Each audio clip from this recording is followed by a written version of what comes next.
इधर ऑपरेशन सिंदूर के बाद सिरमौर जिला के पांवटा साहिब में भाजपा कार्यकर्ताओं ने जश्न मनाया। इस मौके पर भाजपा विधायक सुखराम चौधरी विशेष रूप से उपस्थित रहे। सुखराम चौधरी ने भारतीय सेना के जवानों की संयुक्त रूप से पाकिस्तान में आतंकवाद के खिलाफ की गई कार्रवाई की सराहना की। उन्होंने कहा कि प्रधानमंत्री नरेंद्र मोदी के नेतृत्व में देश मजबूती के साथ खड़ा है और दुनिया ने पाकिस्तान को अलग थलग कर।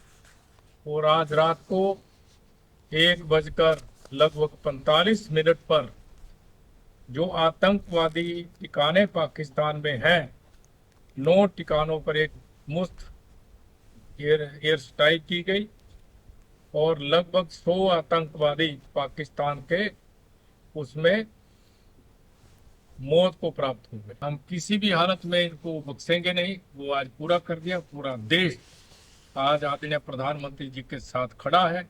हम सब लोग को आज बहुत खुशी है। बदला आज लिया गया है। वहीं भाजपा नेता कौल नेगी ने रामपुर में पत्रकारों से बातचीत में भारतीय सेना द्वारा किए गए ऑपरेशन सिंदूर को साहसिक कदम बताया। उन्होंने कहा कि सेना की इस कार्रवाई ने देशवासियों का सीना गर्व से ऊंचा किया है। एयर स्ट्राइक में लगभग 100 के करीब आतंकियों को मार दिया गया है।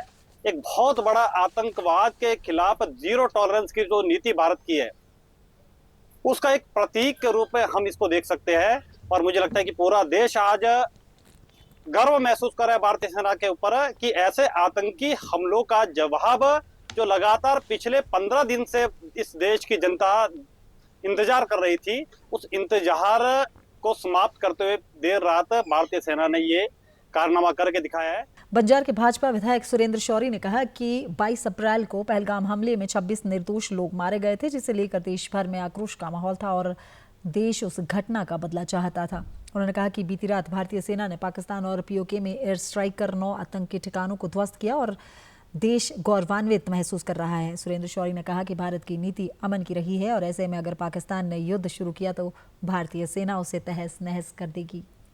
पिछले कल रात्रि को हमने देखा और आज सुबह जैसे ही हम नींद से जागे तो हमने देखा कि देश में बहुत बड़ी हलचल हुई है। ऑपरेशन सिंदूर आतंकियों के ठिकाने ध्वस्त कर दिए गए और हर भारतवासी का सीना गर्व से आज चौड़ा हो रहा है। और जो उम्मीद देशवासियों की थी कि आतंक का खात्मा होना चाहिए और इस पहलगाम की घटना का बदला लिया जाना चाहिए, तो निश्चित तौर पर लिया है। मुझे लगता है कि ये यहीं तक रुकने वाला नहीं है। अभी केंद्र सरकार और मोदी जी के नेतृत्व में हमें पूरा विश्वास है और ये बात अब आगे बढ़ेगी और आर पार की लड़ाई होगी और आतंकवाद का पूरा सफाया इस देश से हो जाएगा।